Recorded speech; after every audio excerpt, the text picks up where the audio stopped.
Fala pessoal, sejam bem-vindos ao podcast Cara dos Esportes, Gabriel Martins aqui para o episódio sobre NBA pós-Jogos 7 desse domingo, um grande domingo de basquete. Tivemos uma partida histórica entre Minnesota Timberwolves e Denver Nuggets, os Wolves passaram, os Pacers eliminaram o New York Knicks. A gente vai falar sobre esses dois jogos, projetar as finais de conferência e falo a gente porque eu estou aqui com meu amigo Daniel Magalhães, que faz a segunda participação dele aqui no podcast. A primeira foi um baita sucesso, tive que completar novamente, jornalista, comanda o perfil lá do Ritão Mil Grau, mas é um cara que acompanha a liga como um todo, sabe tudo dos 30 times, não tudo, né, ninguém tem como saber tudo, mas a gente estava conversando aqui antes de entrar no ar, já que foi uma grande partida entre Minnesota Timberwolves e Denver Nuggets.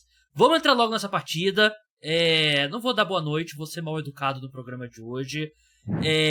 Daniel, maior vantagem num jogo 7 que um time conseguiu recuperar no intervalo de uma partida havia sido 11 pontos, ou seja, o time estava perdendo por 11 pontos no intervalo da partida do jogo 7 e conseguiu virar, havia sido a maior virada, né? O maior déficit recuperado. O Timberwolves perdia por 20 pontos nesse domingo, no intervalo 58-38, e conseguiram voltar com uma atuação histórica no segundo tempo. Mentira, vou dar uma boa noite pro Daniel. E a segunda pergunta que eu já jogo para você: o que mudou do primeiro tempo? O que mudou positivamente no Minnesota Timberwolves e negativamente no Denver Nuggets?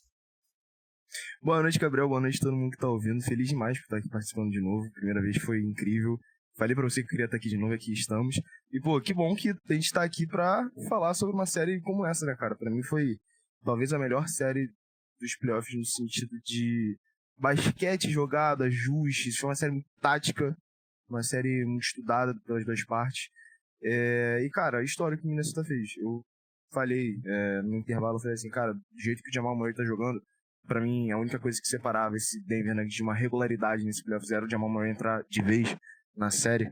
E o Jamal Murray começou a jogar bem, fez um primeiro tempo absurdo. Falei, cara, o Denver não vai perder isso aqui. E o que aconteceu no segundo tempo foi histórico. A gente viu uma defesa inacreditável pra cima do Jokic. Né? Tanto o Towns quanto o Naz Reid cumpriram papéis muito importantes. Eles não foram... O defensor primário do Jokic não foi o Gobert hoje.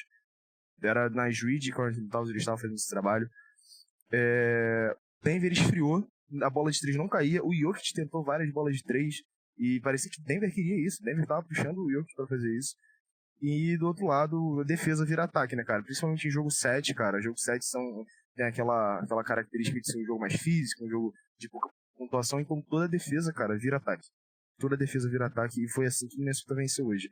Eu acho que eles fizeram uma coisa que é muito difícil de se fazer contra esse Denver. Porque eu sempre falo isso, o Jokic é um gênio do basquete e ele é um gênio muito frio.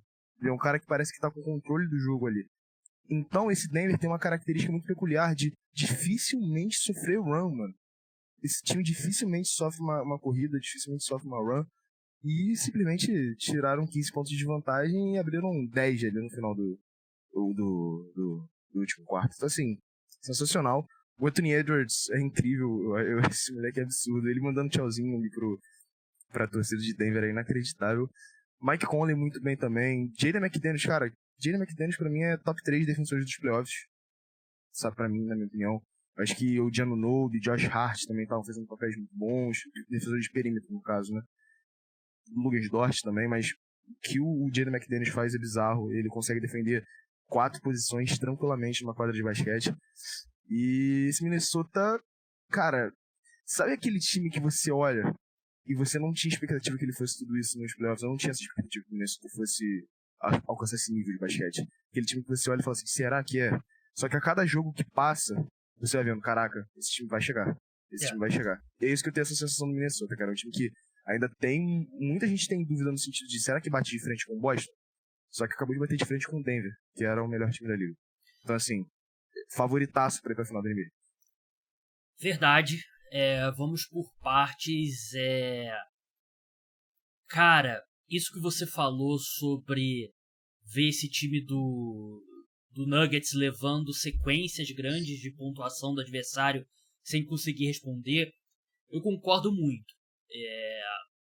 Eu nunca vi esse time do Denver Nuggets completo como eles estão, tão fora de ritmo ofensivamente como foi em vários momentos dessa série. E é por conta dessa defesa espetacular do Minnesota Timberwolves mesmo, porque essa defesa dele sem usar o Gobert diretamente no Jokic, porque toda vez que o Gobert estava no Jokic, o Jokic só faltava salivar, né, que ele ia muito bem. Mas quando era o Towns e quando era o Naz Reid, e o Gobert ficava na sobra, o Towns fez um excelente trabalho. E eu até achei que o Towns e o Naz Reid pareciam mais fortes fisicamente.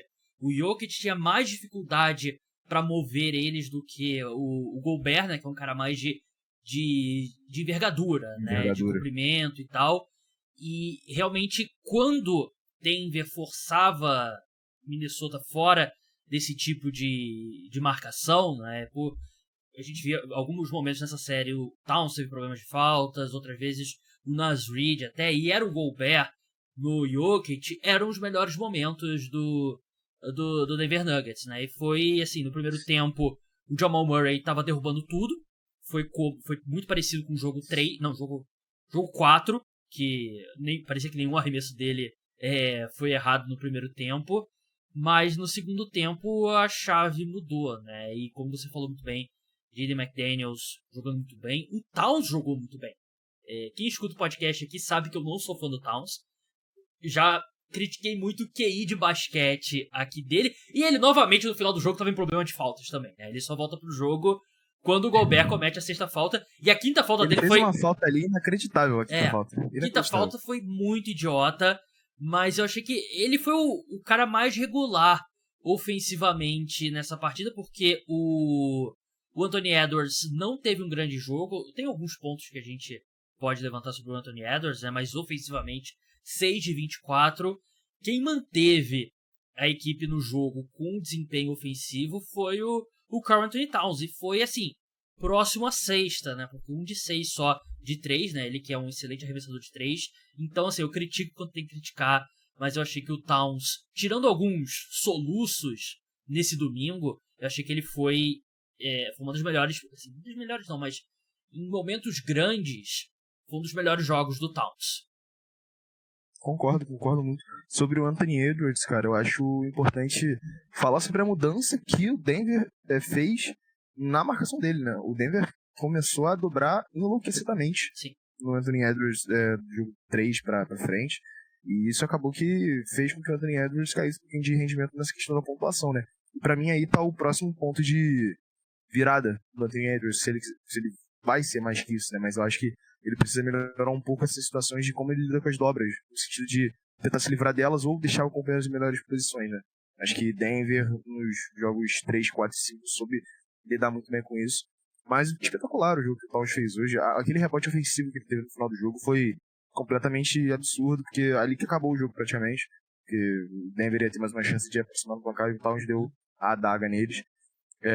Mas eu acho que, apesar de ofensivamente a partida do Towns ter sido espetacular, você disse, foi o jogador mais regular ofensivamente no jogo, eu acho que defensivamente foi incrível, cara, porque muitos times usam essa tática, né, de não botar o marcador que seria em tese o primário pra cima do Jokic, botar alguém ali pra esse cara ficar na cobertura. O Lakers tentou fazer isso muito com o Rui Hachimura e o Anthony Davis, né.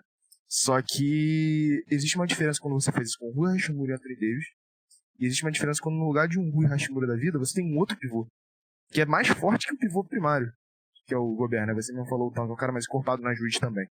Então, assim, o Jokic teve dificuldade nisso.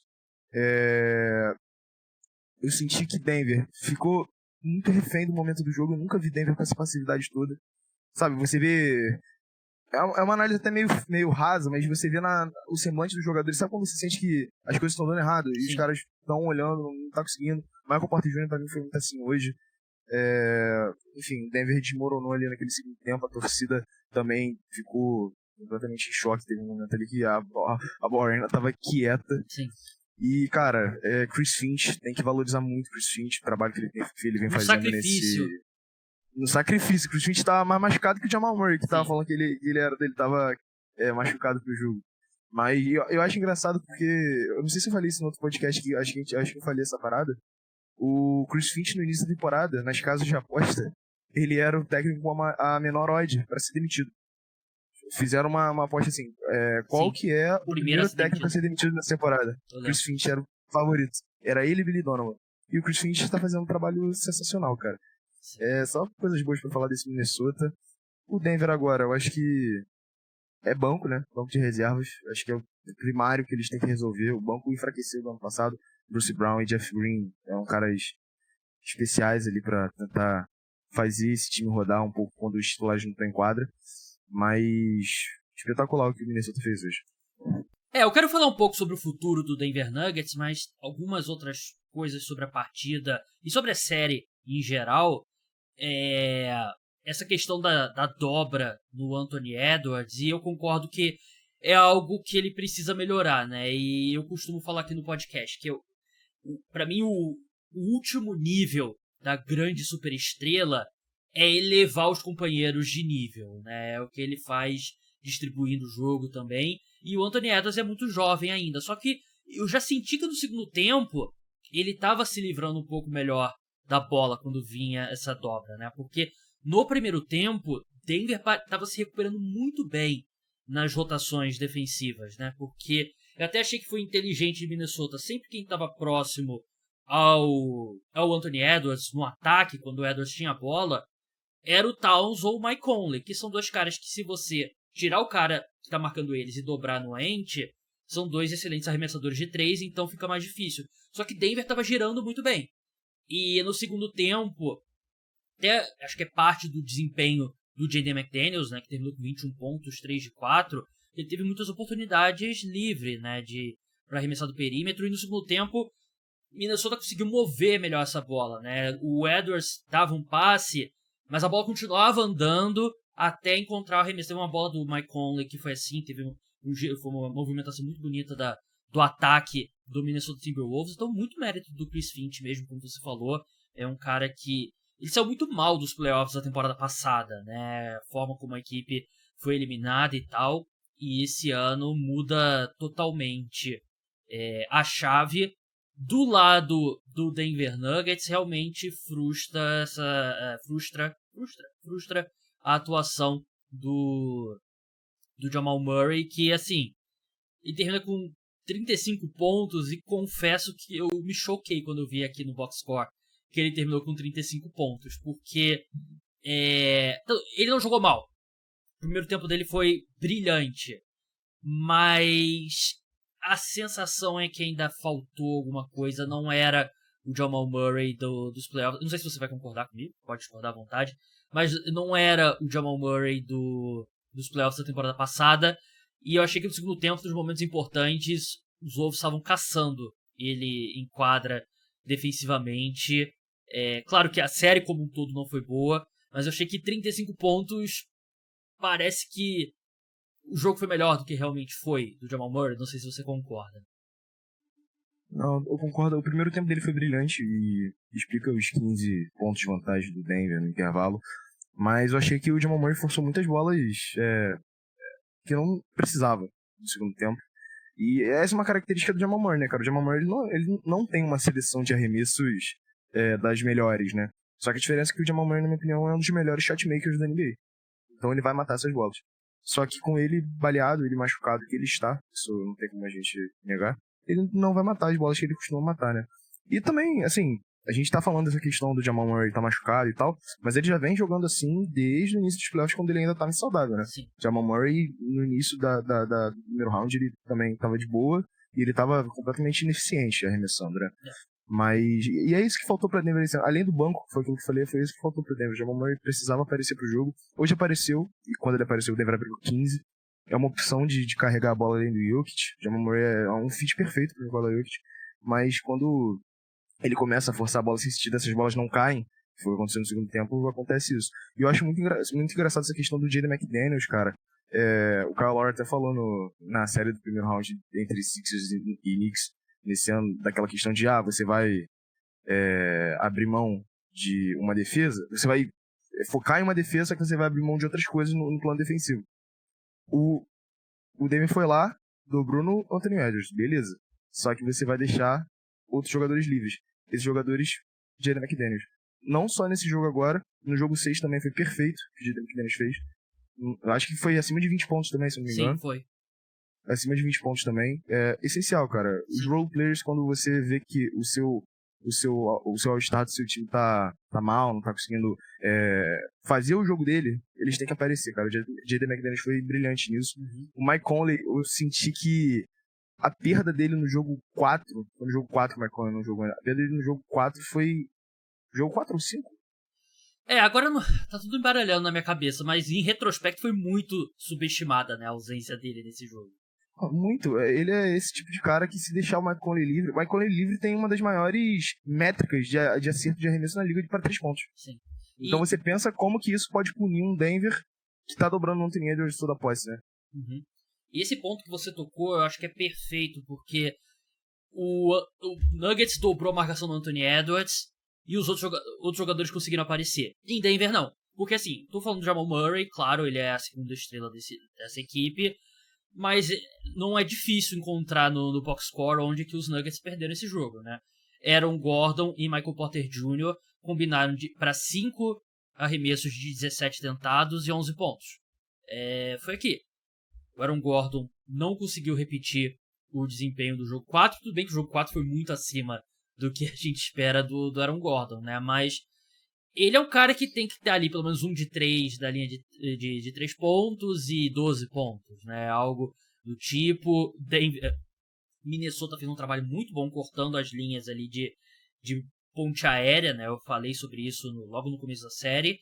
E o Michael Porter Jr., que eu achei que defensivamente eu não achei que ele foi mal na série, mas ofensivamente ele foi um desastre. E tudo bem, ele tá passando por um momento muito conturbado fora de quadra, com a prisão de um irmão dele e o outro irmão dele banido da NBA por ter sido comprovado ele ter se envolvido em caso de manipulação do resultado individual. Ele era jogador do Toronto Raptors na época. É um momento muito conturbado, mas assim, contra os Lakers ele fez uma série muito boa. Eu achei que foi uma excelente série. Contra o Timberwolves ele foi muito mal e não é como se Minnesota tivesse, vamos aqui fazer uma defesa especial contra o Michael Porter Jr. Ele teve espaço, era a série que ele tinha que desequilibrar, porque toda a tensão extra que ia pro Jokic, ele era um dos caras que se beneficiava, né? E ele não conseguiu aproveitar, e conforme foi passando a série, a gente foi vendo o Christian Braun ganhando minutos dele, né? E era bem justificável. O Christian Braun, defensivamente, eu achei que fez uma série muito boa, ofensivamente muito mal, mas o Michael Porter Jr. estava muito mal também. Então é realmente isso, né? E chega ao ponto que você citou, né? Sobre esse time do Denver Nuggets seguindo em frente, né? O que fazer. O Bob Marcus, que é o comentarista ali de front office da ESPN americana, né? Ele sempre, quando o time é eliminado, ele posta a situação salarial, principais free agents e tal. O Nuggets já tá acima do segundo teto salarial. E isso é contando já com o contrato do próximo calor que eles selecionarem e tal. Tem algumas questões ali que eles podem dar uma melhorada. Eles precisam renovar com quem teve o Caldwell Pope, KCP, que tem uma player option por esse ano. E imagino que ele vai se tornar free agent, porque financeiramente acho que faz muito sentido para ele chegar no mercado um ano mais novo. Você já começa a olhar para uma extensão pro Jamal Murray. Enquanto isso, você tem a escolha 28 do draft e você precisa trazer mais pontuação para esse elenco, como você bem falou, porque faltou. E aí até uma pergunta que o Bob Marks coloca aqui, e eu concordo e eu te faço essa pergunta. Denver vai ter paciência ali, vai acreditar que o Christian Braun vai continuar evoluindo, que o Peyton Watson vai continuar evoluindo para ser esses caras que trazem pontuação do banco, porque era uma preocupação pro Denver Nuggets nessa temporada, a gente falou muito sobre isso no off-season, e se provou, acho que um dos grandes calcanhares de Aquiles dessa equipe, porque a gente vê, por exemplo, o Timberwolves teve muito mais qualidade vindo do banco. Teve Nicole Alexander-Walker, Naz Reid, Kyle Anderson. Então, é uma off-season complicada para Denver, né? Porque eles não têm muita versatilidade para trazer caras, porque ele já tem um elenco bem caro. Muito. O Denver tem 3 contratos máximos no elenco, né? Denver tem o Nikola Jokic, que é um supermax. Denver tem o Jamal Murray e o Denver tem o Michael Porter Jr. O Jamal Murray, se estender, vai ser supermax. Então, eu acho que Denver, esse ano, eles apostaram muito no que foi feito no ano passado, na escolha do Christian Braun. O Christian Braun chegou e foi, assim, contribuiu imensamente já na primeira temporada dele na NBA. E Denver, esse ano, apostou que poderia fazer algo desse jeito com os caras que ele selecionou. O Denver selecionou o Julian Stroughter e selecionou o Jalen Pickett, né? Tenho essa impressão que o Denver achou que eles poderiam chegar um pouquinho mais prontos na liga e pudessem ajudar vindo do banco. Não foi o que aconteceu. E além desses dois, também o Peyton Watson, né? Só que o Peyton Watson também, apesar de ser muito bom defensivamente, o Peyton Watson não conseguiu dar esse salto assim, que se esperava no ataque, né? Mas, cara, o Denver precisa trazer esse pontuador no banco. Que seja via troca. Denver tá numa timeline de vencer agora, então eles não tem que ter medo de usar essas picks dele para trocas, apesar de que foi como eu te falei, né? Quem passa desse second round, desse segundo teto salarial da liga, as picks de primeiro round são muito valiosas, né? Porque você pode trazer jogadores que possam contribuir de imediato. Mas eu acho que a princípio você vê um Nikola Jokic indo pros 30 anos, Jamal Murray conseguindo seu Supermax, a timeline de vencer é agora. Eu acho que o Jamal Murray não é o Supermax porque ele não foi ao NBA. Ah, é verdade, tá certo, é verdade. É uns 5, 10 milhões a menos por ano. Ainda é um max. All-Star te deixa elegível? Eu acho que All-Star não. Eu acho que tem que ser ao NBA. Porque tinha muito aquela história do Jaylen Brown na temporada passada. Que se ele ia ser ao NBA ou não, ia influenciar muito no contrato dele. Mas de qualquer forma, assim, é coisa de 10 milhões ali por ano, que não faz tanta diferença assim. Outro ponto que você não falou, que eu acho que tem que destacar também, não dá pro DeAndre Jordan ser o pivô reserva em 2024, né? Ele já tá fazendo hora extra na NBA há o quê? 5 anos? Ele tá tipo... Ele é o Donis Haslem que muda de time. O DeAndre Jordan. Sim.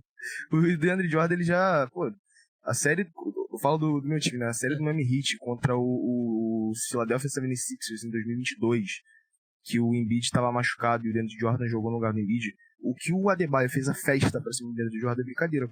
Cara, o DeAndre Jordan tá na hora de se aposentar, legal, história ótima na liga, fez parte de um time incrível que foi lá do Clippers, mas não tem como ser o pivô reserva de um time que tá brigando por algo na liga hoje. E isso é o problema crônico da liga, né? Uhum. Acho que posso contar em dedo de uma mão. Time que tem pivô reserva que consegue suprir quando o pivô titular tá no banco, né? O DeAndre Jordan é ruim, mas ele pelo menos parece ser gente boa, né? O pessoal gosta muito dele. Mas tá? não, né? É o Donis Haslem que muda de time, né?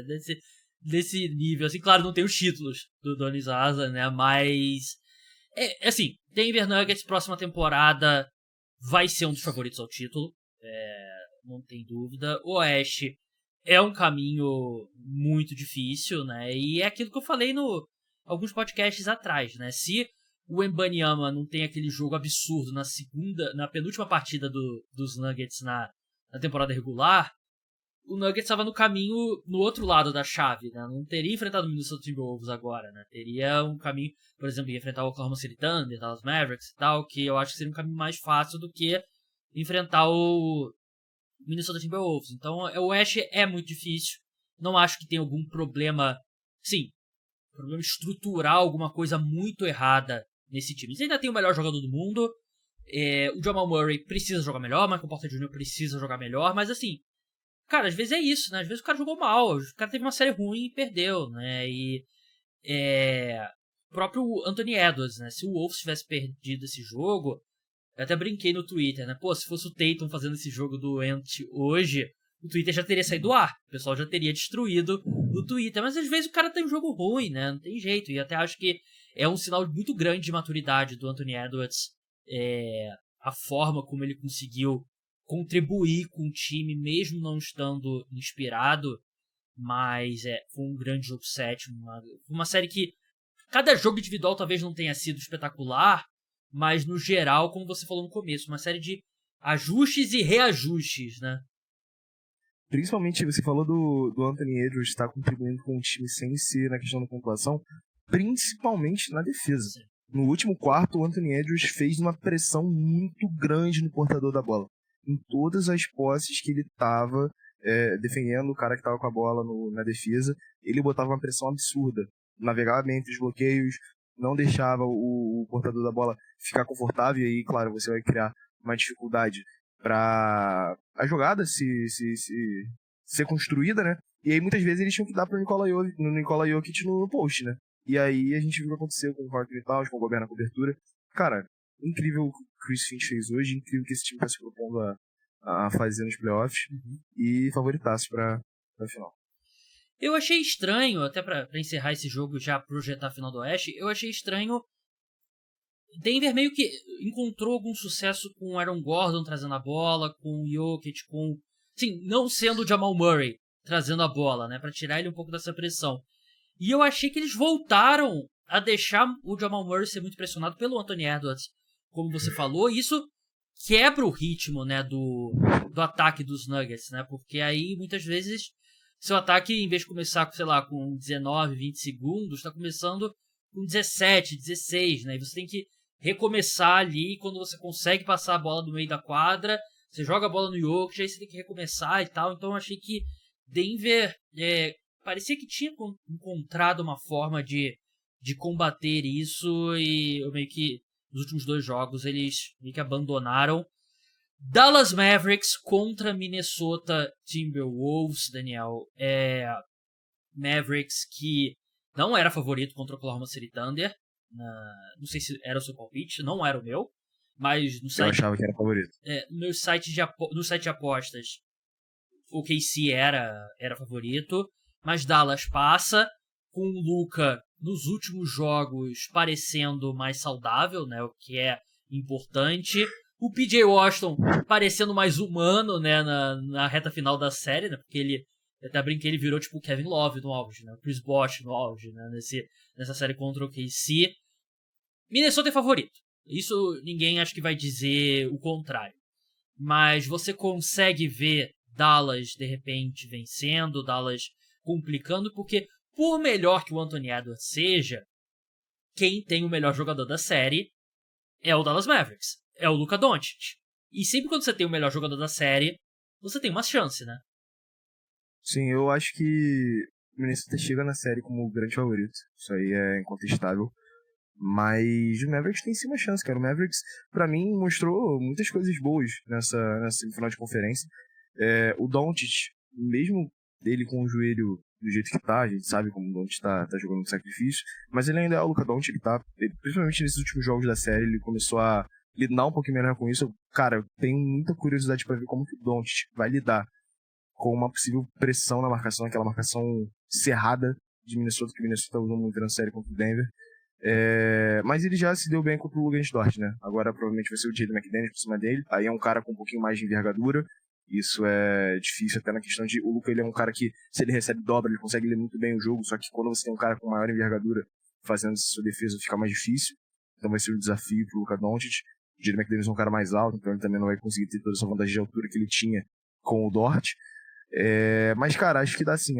Só que aí tem vários outros fatores que, né, você tem que botar na balança. O Daniel Gafford e o Derek Lively precisam fazer uma série espetacular para conseguir tancar o Towns, na Reed e até o Gobert na tábua defensiva. A gente viu muito o Dallas vencendo jogos nessa última série por causa dos rebotes contra o Chet. O Chet sofreu muito com rebotes, e com o Gobert não vai ser assim. O Gobert é um dos melhores reboteiros da liga, então isso é um fator primordial para a série. Tem chance, mas Minnesota pra mim larga como grande favorito. Eu acho que se eu fosse dar um palpite, hoje Minnesota tem 6 jogos ou 7 jogos, sendo otimista pra Dallas. Dallas tem chance por causa do Luka, né? E o Luka, ele vai ter vantagem de força contra o Jaden McDaniels, que deve ser o marcador primário, né? Apesar dele não ter a vantagem de altura, né? Que nem ele tinha contra o Lu Dort.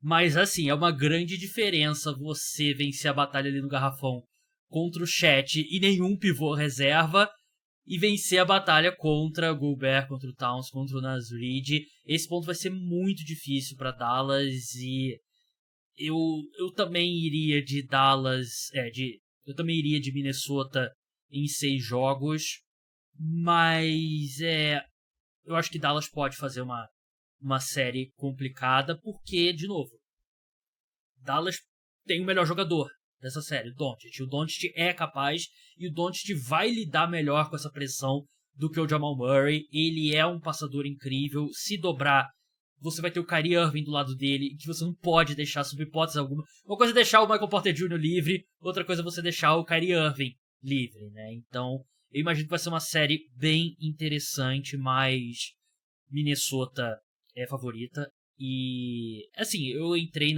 nessa série falando que parecia a final do Oeste, e eu mantenho. Só que Minnesota vive de uma grande batalha, né? A tendência é baixar um pouco a energia nesse início de série contra Dallas, né? E Dallas, um dia extra de descanso, né? Vamos ver como é que vai ser esse jogo que acontece, se eu não me engano, na quarta-feira, o jogo 1 das finais do Oeste. Deixa eu ver. Eu sei que Boston e Indiana é na terça, então esse jogo Na deve ser quarta-feira. na quarta. Quarta-feira vai ser transmissão do Prime Video, que eu tô falando aqui, mas eles não me pagam um centavo pra fazer essa propaganda. Vamos passar pra Conferência Leste agora. Antes, pessoal que tá escutando o podcast, não deixa de se inscrever, não deixa de seguir. Se você estiver no Spotify, deixa 5 estrelas lá na avaliação, que ajuda bastante o programa. Se estiver no YouTube, deixa like, comentário, se inscreve no canal. Seja qual for o aplicativo de podcast que você esteja escutando, não deixa de seguir lá também. Se você é fã de NFL, nesse domingo postei um episódio falando sobre tudo da venda de ingressos, que a gente sabe, por enquanto, da venda de ingressos para o jogo da NFL aqui no Brasil. Elegemos também os 5 melhores running backs na liga nesse momento. Então, se você gosta de futebol americano, não deixe de escutar. Vamos passar para o leste agora, um jogo que não foi tão emocionante. O Indiana Pacers dominou o jogo basicamente de início ao fim, 130-109. Os Knicks esboçaram uma reação ali no final do terceiro quarto, início do último quarto, mas não teve jeito. Os Knicks, que há 2 lesões atrás parecia que eles já tinham ultrapassado o limite. Teve a lesão do Josh Hart, que jogou claramente no sacrifício. O OG Anunoby tentou, jogou só o primeiro tempo. Ele até começou bem o jogo ali, mas saiu e não voltou mais. Ele não tinha condições e é uma pena. Eu acho que valeu o esforço pro OG Anunoby. E os Pacers, um time mais fresco, um time mais descansado, com mais opções, acabou fechando essa série contra os Knicks, que os Knicks lutaram, mas eles passaram muito do ponto que é razoável imaginar que você vai conseguir continuar lidando com tantas lesões. Eu acho uma pena, assim, inacreditável esse Knicks estar lesionado desse jeito, porque, cara, pra mim, eu até tuitei sobre isso hoje, eu falei, cara, pra mim, o Knicks era o único time que saudável tinha potencial pra competir de igual pra igual com o Celtics. Eu acho esse time do Knicks realmente muito bem montado, tem peças que encaixam na marcação dos jogadores do Celtics, o Anunoby, Hartenstein, que é um dos pivôs mais versáteis defensivamente da NBA, em roubos de bola, em tocos. É uma pena. Mas venceu quem tá fresco, né? Foi o que você falou, o New York lutou, mas não conseguiu. O Anunoby, ele entrou em quadra hoje e a gente já tá percebendo que não ia dar, né? Tava se arrastando, parecia que ele ia desmontar a qualquer momento. Ele começou bem, como você falou, mas parecia que ele ia desmontar a qualquer momento. Ele saiu, eu já esperava isso, sinceramente. Mas eles tentaram, cara. O Jalen Brunson é fogo, cara. Olha como é que as coisas são. O time todo se machuca e o cara quebra a mão, sabe? Não é nenhuma lesão convencional, sabe? Uma lesão de ele bateu com a mão no joelho, né? Foi do Haliburton, né? Foi do... Acho que foi do Haliburton. É uma lesão não convencional, cara. Porque se fosse uma distensão na panturrilha, se fosse um tornozelo virado, beleza, ok, mas quebrou a mão, sabe? A parada, às vezes, não é como você...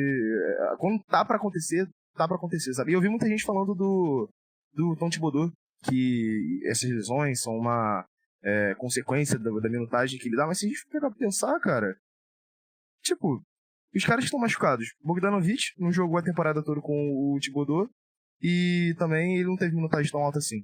O Anunoby também ficou fora da temporada regular assim, ó, há muito tempo, então também não foi sobrecarga. O Jalen Brunson quebrou a mão. O Anunoby é um que tá, tipo, no 7º período de medicina também, né? Amam. Ele é brincadeira. Ele é Eu complicado. acho que a única que dá pra ligar diretamente acho que é o Josh Hart. Porque é uma lesão Ele, muscular e ele é o cara que tava jogando. Teve jogo 52 minutos e tal, mas. E também tem uma coisa que eu já vi. Eu não lembro qual foi o jogador que falou isso do LeBron, que eu achei que faz muito sentido. De novo, não sou médico, não sou fisioterapeuta, mas ele falando que ele acredita que o LeBron não se machuca tanto porque ele raramente tá ali no limite da energia dele, né? E quando você tá cansado, você tem uma tendência maior a virar um pé, a torcer um tornozelo e tal. Então eu acho que eu concordo com você que é muito azar que os Knicks tiveram. Mas o Tibbs coloca esses caras no limite, né? E claro que você não quebra a mão batendo no joelho do adversário porque você tá cansado, né? Mas ainda assim, foi muito azar dos Knicks. Eu acho que eu não digo assim, nem se eles estivessem completos, né? Mas, tipo, se o Mitchell Robinson e o Bogdanovic não tivessem se machucado, eu acho que eles teriam chance grande de ter passado pelo Indiana Pacers. Porque uma coisa também é que os Knicks foram dando oportunidades para os Pacers se reencontrarem, né? Porque eles não foram espetaculares contra o Milwaukee Bucks. Eles começaram mal a série, né? E o Haliburton, o jogo 5 do Haliburton, uma vergonha para um cara do nível dele, né? E como os Knicks não conseguiam fechar, eles foram dando chances pro Indiana Pacers. E eu me sinto mal pelos Knicks porque me machuquei hoje, virei o tornozelo, caí na rua, paguei mó mico, tô com meu tornozelo dolorido. Você sentiu um abalo sísmico na região do Engenhão, foi porque eu caí na rua, na frente de todo mundo, mó mico. Mas é isso, tem jeito. Lesão não tem muito como fugir. Você vai ter um Indiana Pacers que eu acho que encontrou algumas coisas, né? É um time que essa versão é relativamente nova, né? E eu digo com o Siakam, né? Ele chegou ao longo da temporada. Eu achei que ele jogou bem contra os Knicks e acho que a chave aqui para os Pacers fazerem qualquer coisa contra o Boston Celtics é essa profundidade, né? Ter o TJ McConnell vindo incendiando, é o Isaiah Jackson, é o Obi Toppin e tal. Mas dito isso, Daniel, você consegue ver alguma chance do Pacers contra o Boston Celtics, que vai ser o primeiro time na história dos playoffs da NBA a estrear só na final de conferência? Cara, eu vou ser bem sincero com você. O Pacers apresenta um estilo de jogo que eu acho que pode, não necessariamente o Pacers vá ser isso, né? O calcanhar de Aquiles de Boston. Não acho que o Boston vai vencer essa série, na minha opinião. No máximo em 6 jogos, na minha opinião. Com o Porzingis voltando. Mas o Indiana Pacers tem uma característica que os últimos anos que o Boston foi eliminado nos playoffs foi exatamente por conta disso. Que é a quebra do ritmo de jogo e o Boston não conseguir se achar no plano de jogo da outra equipe. Apesar dessa série ter vários momentos em pró do Knicks, eu nunca vi o Knicks controlado nessa série. A minha sensação foi que em todo momento da série o jogo se baseava no ritmo de Indiana. Era Indiana quem ditava o ritmo, que ditava a correria. O Knicks tentava pegar um pouquinho a minha quadra, mas a Indiana ia lá, defendia e depois botava o ritmo dele de novo. Eu sempre senti nessa série o Knicks muito incomodado.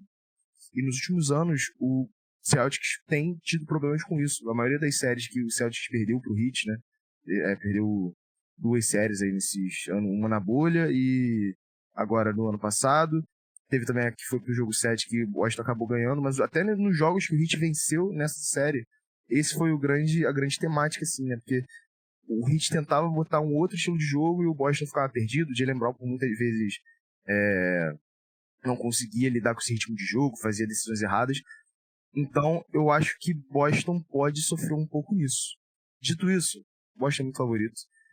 Indiana é um time pro futuro também. Eu vejo o Haliburton crescendo muito. O Siakam caiu como uma luva nesse time. O início de jogo do Siakam hoje foi perfeito.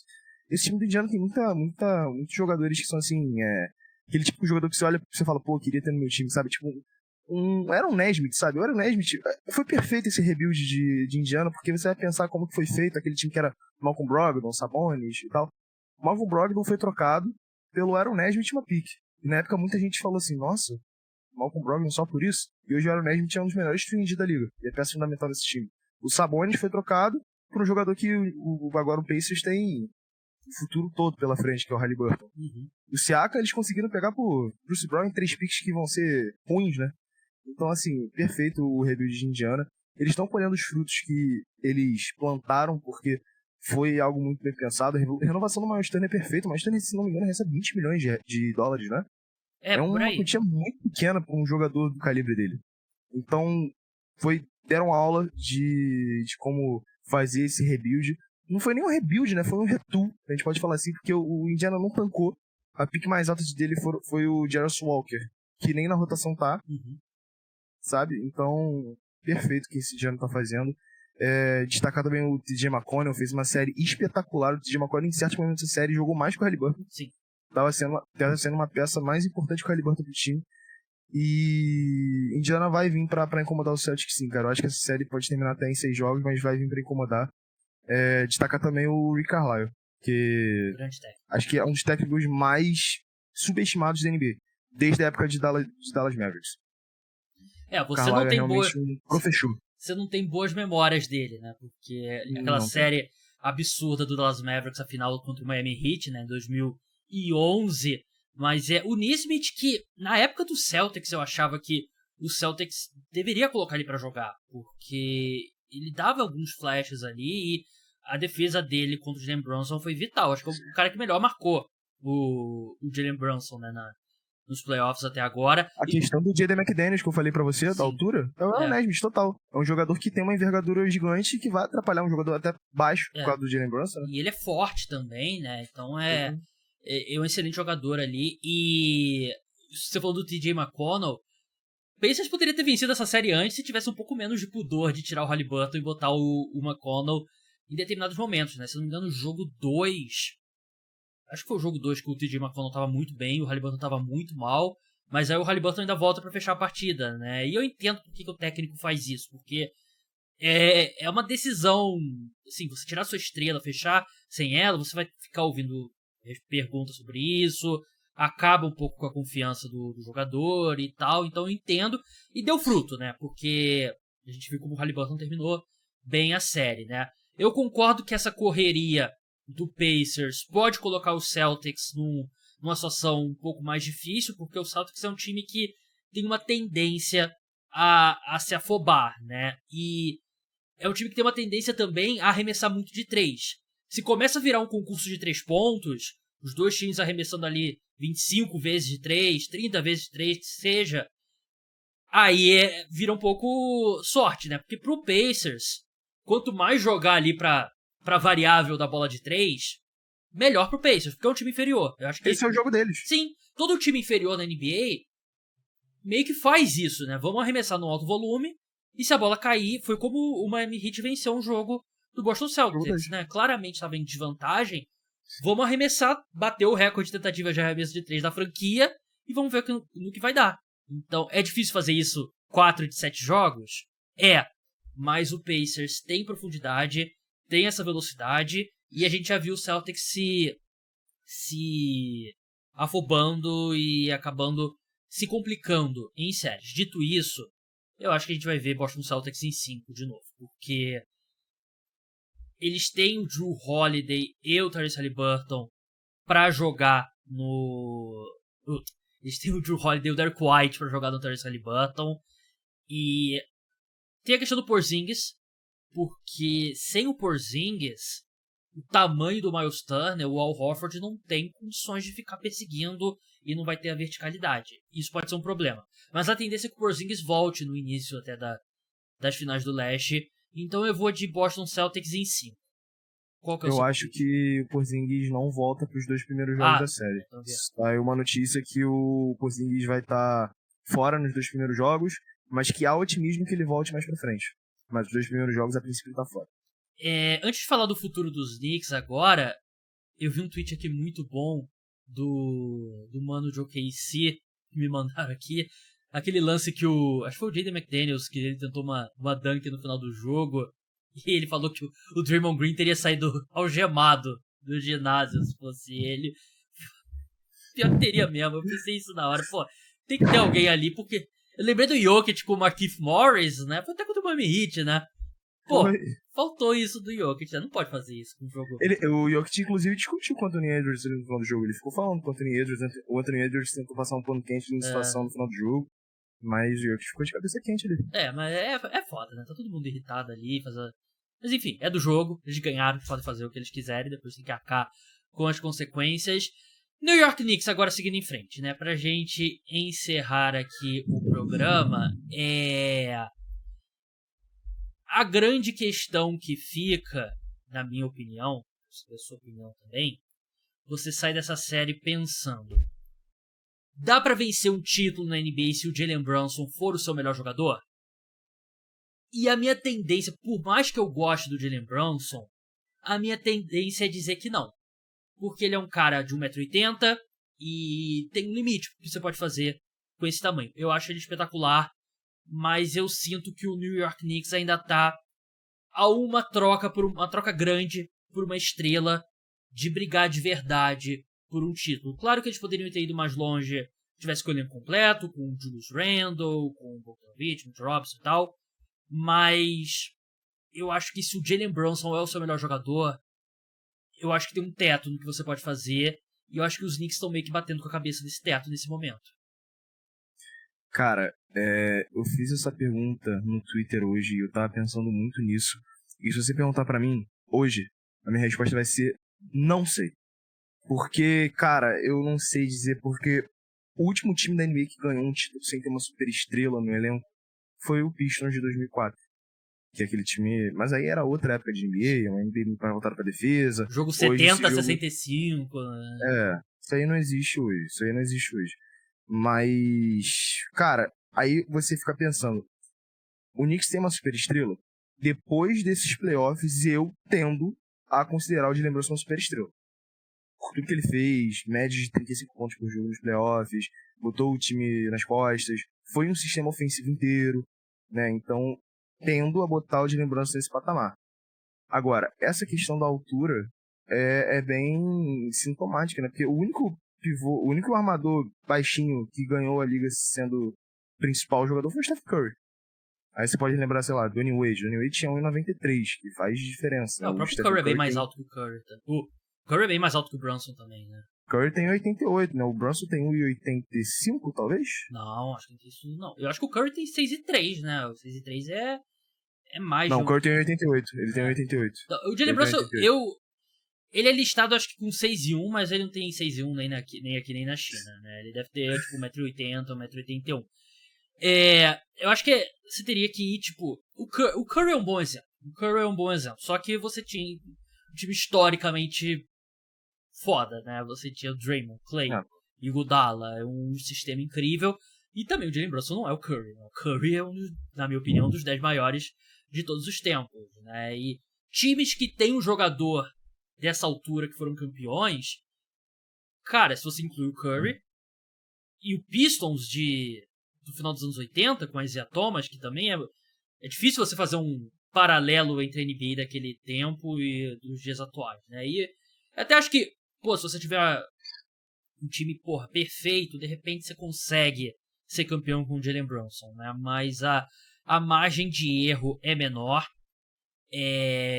Eles têm algum espaço na folha salarial, né? Eles têm 156 milhões e tem 20 milhões abaixo do primeiro teto, né? Então tem alguma, mas eles têm que renovar com o OG Anunoby. Logo você vai ter que pensar em extensão do Jalen Brunson. Você tem que renovar com a Isaiah Hartenstein, então vai ser difícil. Hartenstein vai ser muito difícil para eles manterem, porque eu acho que é um cara que mostrou que ele tem um valor talvez acima, né, do que os Knicks estejam dispostos a pagar. Eles renovaram com o Mitchell Robinson, né, não tem muito tempo, né, porque eu acho o Hartenstein melhor que o Mitchell Robinson, mas enfim. Não. A gente vai ver o Knicks muito envolvido em trocas, né, tipo Michael Bridges e caras desse tipo. Mas eu não sei qual que é o caminho pros Knicks, que, assim, dói perder em casa o jogo 7, dói. Mas você pega o momento que os Knicks estão hoje e o que eles estavam, tipo, 4, 5 anos atrás, mudou da água pro vinho. Mas o que você espera do time do New York Knicks nessa off-season? O New York Knicks, pra mim, entra na próxima temporada. Assim, claro, é difícil prever o que os times vão fazer no off-season, mas se tudo se manter mais ou menos no mesmo padrão que tá agora, o Knicks chega na próxima temporada, pra mim, como a segunda força do leste. Eu realmente acho que esse time poderia competir com o Celtic se estivesse saudável. Acho que o nome favorito, o principal que vai ser especulado, vai ser o Mikal Bridges. Sinto que esse Knicks precisa um pouco de pontuação nas alas. O OG Anunoby ele traz muita defesa e também pontuação de certo modo, mas o Mikal Bridges é aquele cara que pode entregar noites constantes de 20 pontos, né? Então, além de ser um defensor muito, muito bom, que essa parte dele até ficou um pouquinho de lado em Brooklyn, porque ele precisou ser mais ativo no ataque e tal, mas em Phoenix a gente viu o que ele fez. Além dele ter estudado em Vila Nova, né? Sim, e aí vai o News Vila Nova Boys, né? Só falta um cara, que é o Mikal Bridges. Inclusive, o time mais carismático da NBA disparado se isso acontecer, né? Sim. Bizarro. Vamos falar de Donovan Mitchell, mas eu acho que ele faz zero sentido ao lado do Jalen Brunson. Acho que o Mitchell faz muito mais sentido pro seu time, pro Miami Heat, do que pro New York Knicks. Mas eu concordo. Eu não sei se eu colocaria como segunda força, porque vai depender do que o 76ers fizer, né? E tem o Milwaukee Bucks ainda, que eu acredito. Eu acho que vai ter Celtics e provavelmente 3 times atrás, né? Eu acho que o Knicks, 76ers e o Milwaukee Bucks.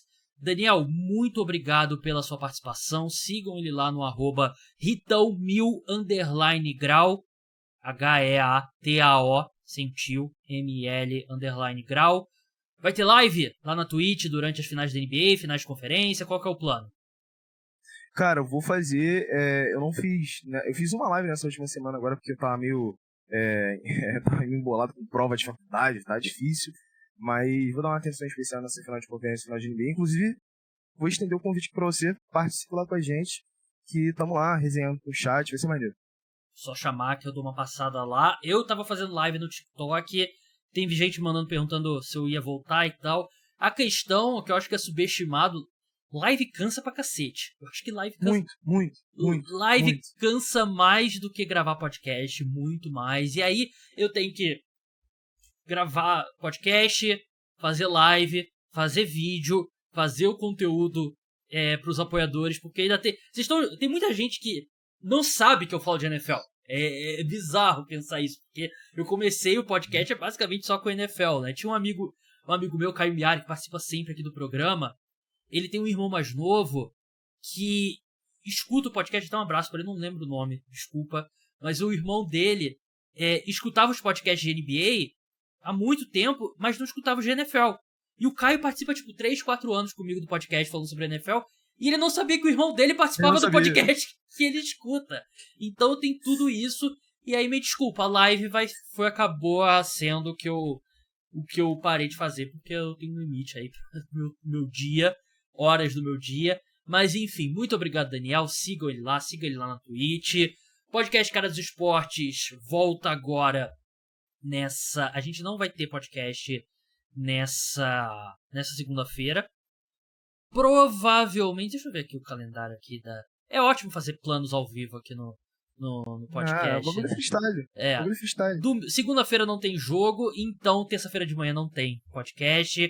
A gente volta aí na manhã de quarta-feira, madrugada de terça pra quarta, falando sobre jogo 1 de Pacers e Celtics, tudo sobre notícias, sempre vai ter alguma coisa, draft da NBA rolando aí solto. Então, até lá, tchau!